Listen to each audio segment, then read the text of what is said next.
우리는 어느 순간부터 이런 질문을 마음속에 품고 살아갑니다. 왜 나이가 들수록 사람들 속에 있어도 더 외로워지는지, 왜 오래 알고 지낸 관계일수록 마음의 상처가 더 깊게 남는지, 그리고 왜 선의로 이어왔다고 믿었던 인연들이 노년의 평안을 조금씩 갉아먹는지 말입니다. 젊은 시절에는 사람을 많이 곁에 두는 것이 힘이었고 관계를 유지하는 것이 덕목처럼 여겨졌습니다. 하지만 인생의 해가 서쪽으로 기울기 시작하면 같은 풍경이 전혀 다른 빛으로 보입니다. 어느 날 문득 깨닫게 됩니다. 사람을 잃는 것이 두려운 게 아니라 잘못된 사람을 곁에 두고 있는 시간이 두렵다는 사실을 말입니다. 나이가 들수록 삶은 점점 단순해져야 합니다. 자연을 보아도 그렇습니다. 봄과 여름의 숲은 무성하고 복잡하지만 가을이 깊어질수록 나무는 잎을 내려놓습니다. 잎을 붙잡고 있는 나무는 혹독한 겨울을 넘기지 못합니다. 스스로 덜어내는 나무만이 줄기와 뿌리를 지키고 다음 봄을 맞이합니다. 인간의 관계도 이와 다르지 않습니다. 젊은 날의 관계는 잎사귀 같아서 많을수록 그늘이 생기지만 노년의 관계는 뿌리와 줄기를 위협할 수 있습니다. 문제는 우리가 여전히 여름의 방식으로 사람을 대하고 있다는 데 있습니다. 많은 분들이 이렇게 말합니다. 오래된 인연이라서 어려울 때 함께했던 사이라서 차마 끊을 수 없다고 말입니다. 그러나 그 말 속에는 조용한 고통이 숨어 있습니다. 만날 때마다 마음이 무거워지고 헤어진 뒤에는 더 지치며 집으로 돌아오는 길에 이유 없는 한숨이 새어나오는 관계라면 그것은 이미 삶의 양분이 아니라 삶의 소모가 된 지 오래입니다. 강물은 맑게 흐를 때 생명을 키우지만 썩은 물이 고이면 주변을 병들게 합니다. 인간관계도 마찬가지입니다. 우리 조상들의 지혜를 떠올려 보면 삶을 바라보는 시선은 늘 자연의 질서와 맞닿아 있었습니다. 모든 것은 제 자리를 지킬 때 조화를 이룹니다. 달이 차면 기울고 해가 지면 다시 떠오르듯 관계 역시 머물러야 할 때와 떠나보내야 할 때가 있습니다. 그러나 우리는 흔히 의리와 정, 과거의 기억이라는 이름으로 이미 제 역할을 다한 인연을 붙잡고 살아갑니다. 그것은 마치 낡은 배를 타고 폭풍우를 건너려는 것과 같습니다. 배를 버리지 않으면 익사하지 않는다는 착각 말입니다. 우주의 법칙은 단순합니다. 무엇이든 에너지는 흐를 때 살아있고 막힐 때 썩습니다. 사람 또한 하나의 에너지 덩어리입니다. 어떤 사람과 함께 있으면 숨이 편안해지고 말수가 줄어들며 마음이 고요해집니다. 반대로 어떤 사람과 있으면 늘 설명해야 하고 변명해야 하며 스스로를 방어해야 합니다. 전자는 햇볕처럼 몸을 덮이지만 후자는 서늘한 바람처럼 기력을 빼앗습니다.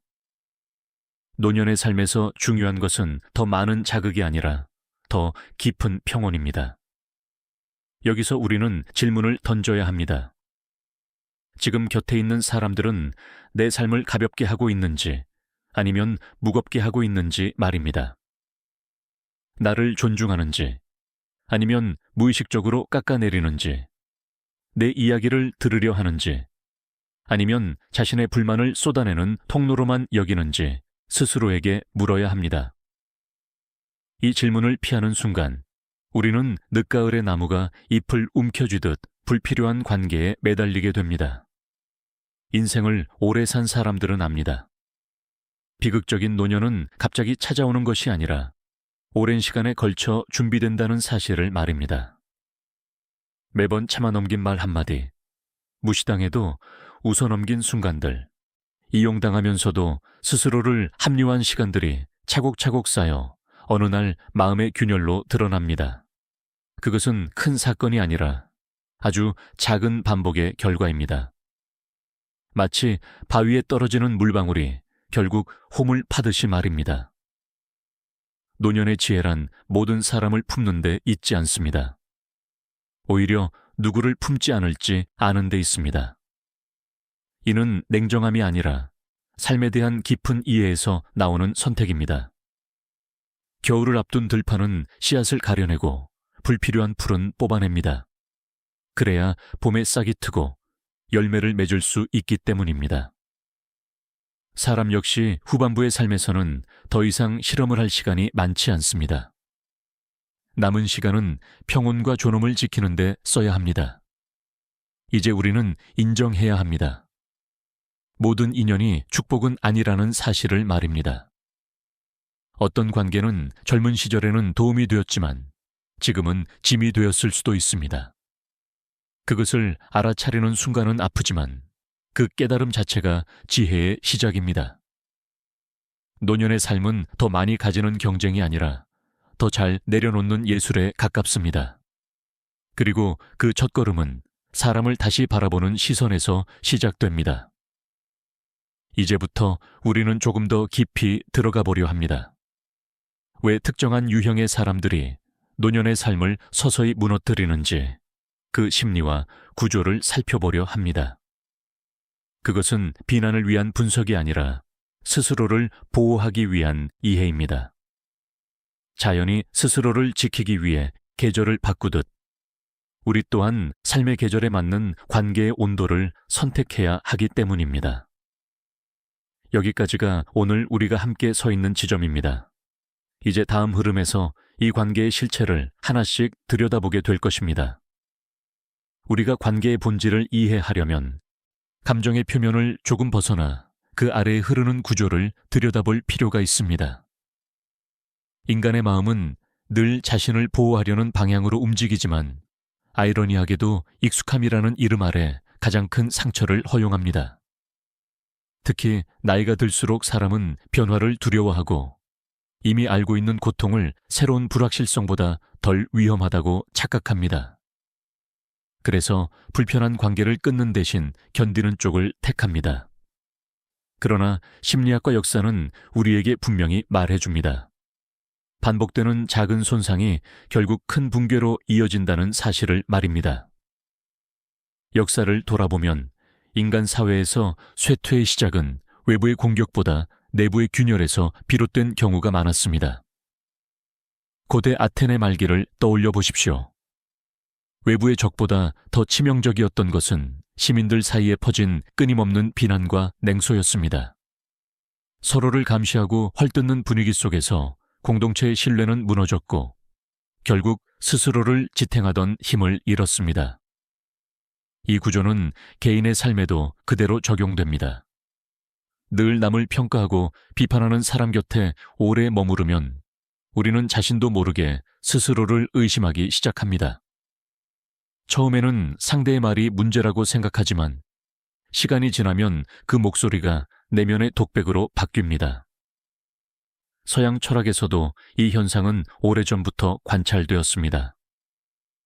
스토아 철학자들은 인간의 평정심을 해치는 가장 큰 요인으로 통제할 수 없는 외부 자극을 꼽았습니다.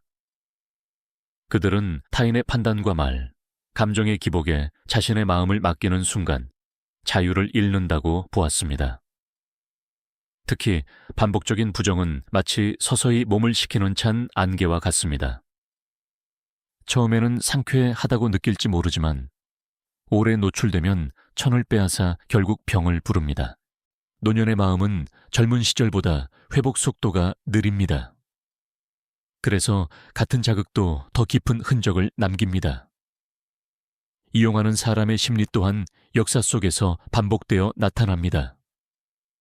중세 말기의 후원자와 의존자의 관계를 보면 도움을 받는 쪽이 어느 순간 그것을 권리로 착각하기 시작하면서 갈등이 발생했습니다. 처음에는 감사로 시작한 관계가 점차 요구와 불만으로 변질됩니다. 개인의 삶에서도 마찬가지입니다. 늘 도움을 요청하고 정작 필요할 때는 곁에 없으며 자신의 이익이 사라지면 연락이 뜸해지는 사람들은 관계를 상호성의 장이 아니라 자원 창고로 인식합니다. 이런 관계는 겉보기에는 조용하지만 내부에서는 끊임없이 에너지가 빠져나갑니다. 마치 눈에 보이지 않는 구멍이 난 그릇처럼 아무리 채워도 늘 비어있는 느낌만 남습니다. 비관적인 사람의 영향은 더 은밀합니다. 그들은 직접적으로 해를 가하지 않는 것처럼 보이지만 지속적인 어둠의 언어로 주변의 빛을 가립니다.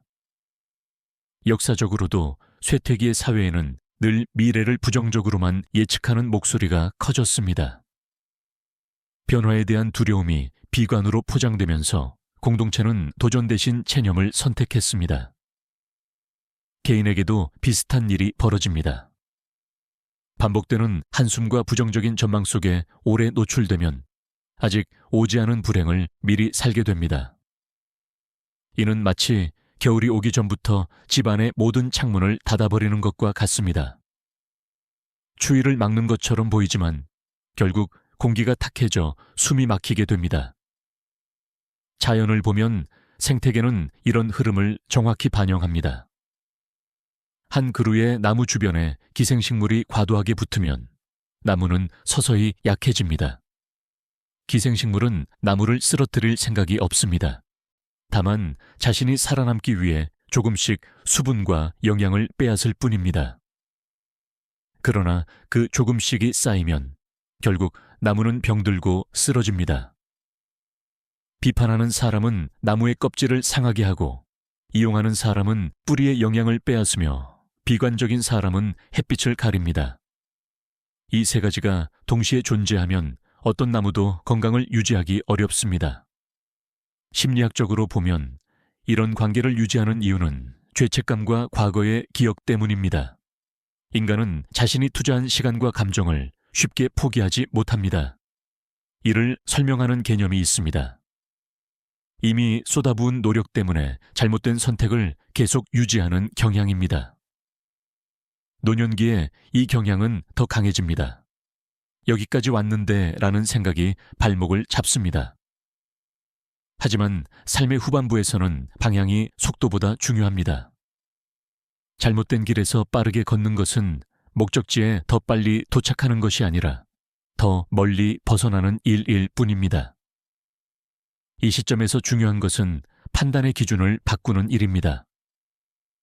그 사람이 나와 얼마나 오래 알았는지가 아니라 지금 이 순간 나를 어떻게 대하는지가 기준이 되어야 합니다. 자연은 과거를 기억하지 않습니다. 나무는 작년에 그늘을 제공했든 말든 지금 해충이 붙어 있으면 가지를 떨어뜨립니다. 그 선택에는 감정이 없습니다. 오직 생존과 균형만 있을 뿐입니다. 인간도 노년기에 이와 비슷한 지혜가 필요합니다. 감정의 역사보다 현재의 에너지를 기준으로 관계를 재정렬해야 합니다. 이 단계에서 우리는 깨닫게 됩니다. 관계를 정리하는 일은 사람을 버리는 행위가 아니라 자신의 삶을 회복하는 과정이라는 사실을 말입니다. 역사와 철학, 그리고 자연의 질서는 한 방향을 가리키고 있습니다. 스스로를 약하게 만드는 연결고리를 그대로 두고서는 어떤 평온도 오래 유지될 수 없다는 사실을 말입니다. 이제 다음 흐름에서는 이 구조가 실제 삶 속에서 어떻게 드러나는지 구체적인 사람들의 이야기 속으로 들어가 보려 합니다. 그들의 표정과 말투, 침묵 속에서 우리가 놓치고 있던 신호들이 하나씩 모습을 드러낼 것입니다. 서울 변두리의 오래된 아파트 단지에는 70을 넘긴 박정호라는 남자가 살고 있었습니다. 젊은 시절 그는 회사에서 성실함으로 이름이 알려졌고 은퇴 후에도 사람들과의 인연을 쉽게 놓지 못했습니다. 어느 늦은 오후 정호는 동네 찻집에서 오랜 친구 이만수와 마주 앉아 있었습니다. 만수는 늘 그렇듯 먼저 입을 열었습니다. 요즘도 그렇게 책만 보나? 세상 돌아가는 걸 알아야지. 그 말과 함께 만수의 눈은 가늘어졌고 입꼬리는 미세하게 아래로 내려갔습니다.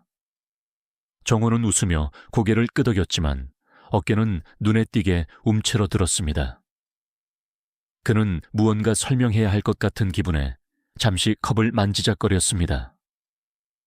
만수는 정호의 말이 끝나기도 전에 고개를 저으며 말을 끊었습니다. 그렇게 살면 뒤처지는 거야. 이 장면에서 정호의 눈빛은 잠시 흔들렸습니다. 시선을 테이블 위로 떨어뜨리는 그 짧은 순간은 마음속에서 자신을 방어하던 마지막 문이 닫히는 순간과도 같았습니다. 같은 시간 다른 테이블에서는 60대 중반의 김영희가 동네 후배 최선우와 마주하고 있었습니다. 선우는 늘 다급한 표정으로 휴대전화를 만지며 말했습니다. 누나, 이번 달만 조금 도와주면 안 될까요? 영희는 잠시 숨을 고른 뒤 조심스럽게 물었습니다. 지난번에도 그렇게 말하지 않았니? 선우는 웃으며 손을 내저었습니다. 금방 해결될 줄 알았죠. 그 웃음은 입술에만 머물렀고 눈은 영희의 반응을 계산하듯 빠르게 움직였습니다. 영희는 지갑을 꺼내면서도 마음 한구석이 서늘해지는 것을 느꼈습니다. 돈을 건네는 순간 그녀의 손끝이 미세하게 떨렸습니다. 이 떨림은 단순한 경제적 부담이 아니라 관계의 무게가 신체로 전해지는 신호였습니다. 선우는 고맙다는 말을 남기고 서둘러 자리를 떴고 영희는 한동안 빈 의자를 바라보며 앉아 있었습니다. 그 의자는 마치 관계의 중심이 텅 비어 있음을 상징하듯 조용히 남아 있었습니다.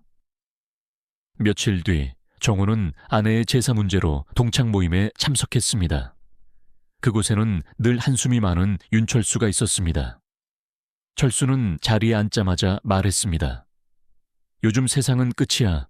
뭐 하나 잘 되는 게 없어. 그의 말은 낮고 무거웠고 공기를 눌러 앉히는 힘이 있었습니다. 정호가 그래도 손주가 웃는 걸 보면 괜찮지 않나 라고 말하자 철수는 고개를 절레절레 흔들었습니다. 그것도 잠깐이야. 철수의 눈동자는 멀리 어딘가를 바라보며 초점을 잃고 있었습니다. 정호는 그 시선을 따라가다 문득 가슴이 답답해졌습니다.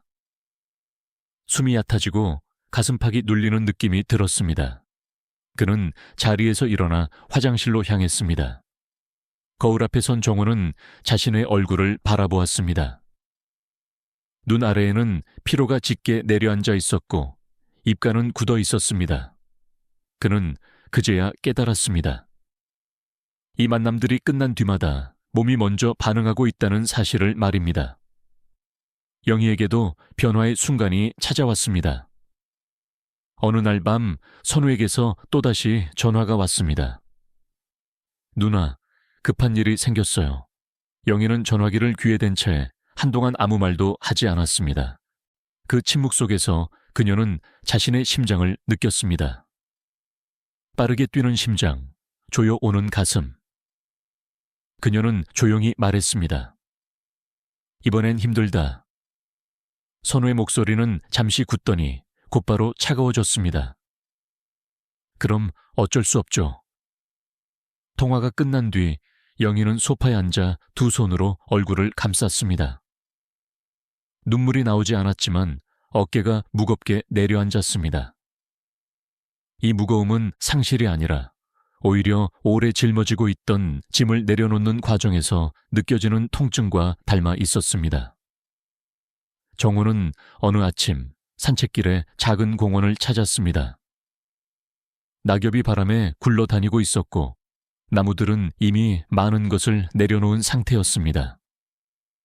그는 벤치에 앉아 숨을 고르며 생각했습니다. 만수와의 대화 뒤에 남는 피로, 철수와 헤어진 뒤의 답답함. 그 모든 장면에서 공통적으로 떠오르는 것은 자신의 몸짓이었습니다. 늘 고개를 끄덕이고 웃음을 유지하려 애쓰며 손을 무릎 위에 얌전히 올려두고 있었던 모습 말입니다. 이는 존중의 자세처럼 보였지만 실은 자신을 작게 만드는 습관이었습니다. 그는 그날 처음으로 만수에게 전화를 걸지 않았습니다. 영희 역시 변화를 체감했습니다. 선우의 연락이 뜸해지자 처음 며칠은 허전했지만 곧 마음이 가벼워지는 것을 느꼈습니다. 아침에 눈을 뜰 때 이유 없는 불안이 줄어들었고 숨이 깊어졌습니다. 그녀는 거울 속 자신의 눈빛이 달라졌음을 알아차렸습니다. 예전에는 늘 설명해야 할 준비가 되어 있던 눈이었다면 이제는 그저 바라보고 선택하는 눈이었습니다. 이 두 사람의 이야기는 특별하지 않습니다. 동네 어디에서나 볼 수 있는 평범한 장면들입니다. 그러나 그 평범함 속에 중요한 신호들이 숨어 있습니다. 상대의 말이 끝나기도 전에 움츠러드는 어깨, 계산하듯 움직이는 눈동자, 반복되는 한숨 앞에서 얕아지는 호흡.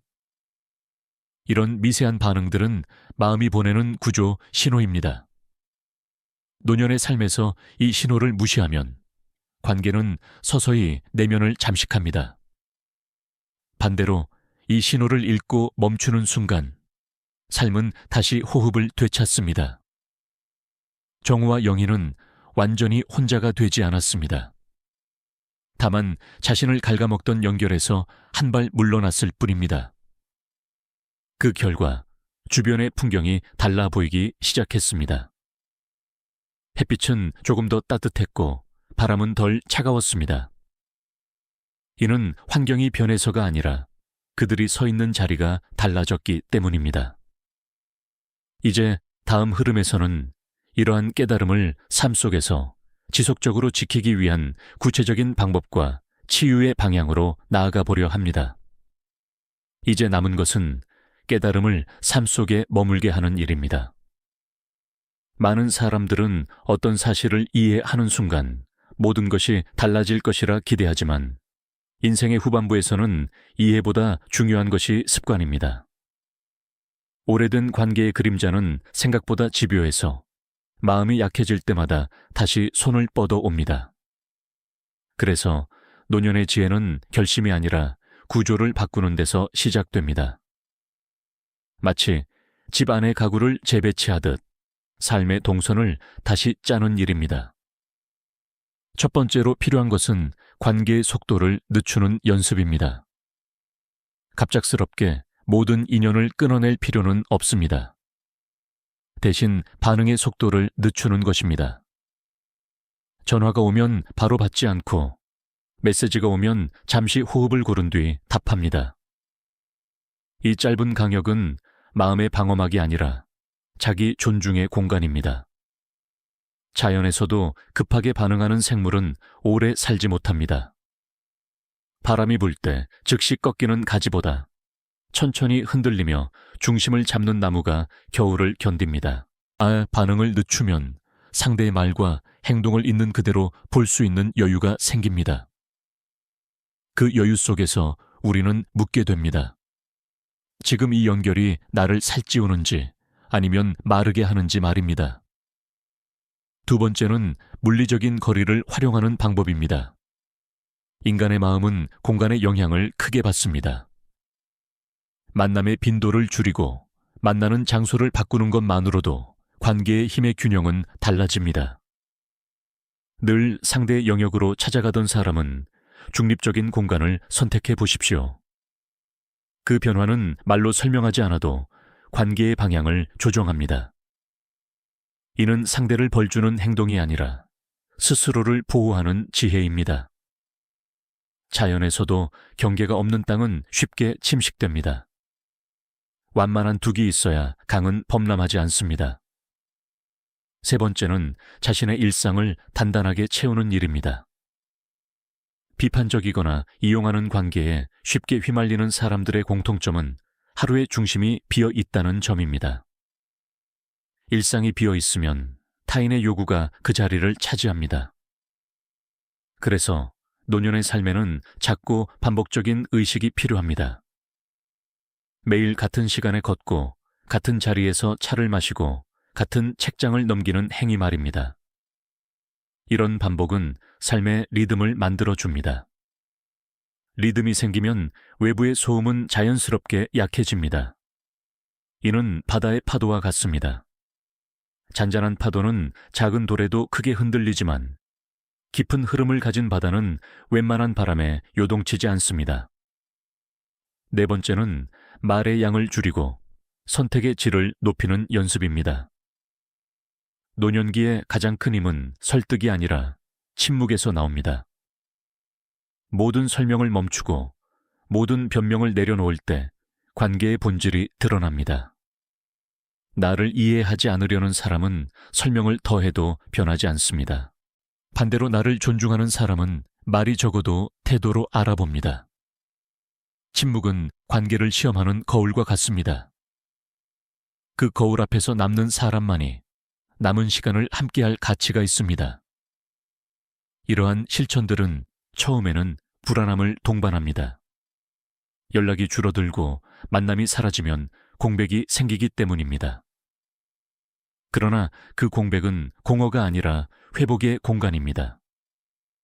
숲에서도 나무를 베어낸 자리에는 잠시 빈터가 생기지만 그곳에 빛이 들어오고 새로운 생명이 싹틉니다. 인간의 마음도 같습니다. 불필요한 관계를 비운 자리에는 생각보다 빨리 평온이 자리 잡습니다. 이 과정에서 가장 중요한 것은 자존감에 대한 인식의 전환입니다. 자존감은 누군가에게 필요한 존재가 되는 데서 오지 않습니다. 오히려 자신을 함부로 대하지 않는 태도에서 생깁니다. 나를 소모시키는 관계에서 물러나는 것은 이기심이 아니라 자기 보호입니다. 그리고 자기 보호는 노년의 가장 중요한 덕목입니다. 자신을 존중하는 사람만이 남은 시간을 품위 있게 살아갈 수 있습니다. 많은 분들이 묻습니다. 이렇게 사람을 줄이면 정말 외롭지 않겠느냐고 말입니다. 그러나 진짜 외로움은 혼자 있을 때가 아니라 함께 있으면서도 자신을 잃을 때 찾아옵니다. 관계를 정리한 뒤 맞이하는 고요는 처음에는 낯설지만 곧 따뜻한 온기를 품고 있습니다. 그 고요 속에서 우리는 비로소 자신의 숨소리를 듣게 됩니다. 그것은 평생 바깥의 소음에 가려져 있던 가장 진실한 목소리입니다. 마지막으로 삶의 끝자락을 바라보는 시선을 바꿀 필요가 있습니다. 노년은 쇠퇴의 시간이 아니라 정리와 완성의 시간입니다. 흘러온 강물이 바다로 들어가기 전 가장 잔잔해지듯이 말입니다. 불필요한 관계를 내려놓은 사람의 얼굴에는 묘한 빛이 있습니다. 그것은 성취의 빛이 아니라 내려놓음에서 오는 평온의 빛입니다. 이 빛은 말로 설명되지 않지만 보는 이의 마음을 편안하게 합니다. 우리는 결국 모두 각자의 길을 혼자 건너갑니다.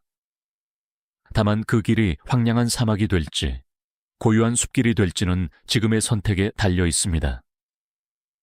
비판과 이용, 비관의 그늘에서 벗어나 자신만의 리듬으로 걸어가는 사람은 마지막 순간까지도 스스로의 삶을 주인으로 살아갑니다. 그리고 그런 삶의 끝에는 두려움보다 감사가 남습니다. 충분히 비웠고 충분히 살았다는 조용한 확신 말입니다. 이 확신이야말로 노년이 우리에게 줄 수 있는 가장 큰 선물이며 평화로운 마무리를 향한 가장 확실한 길입니다.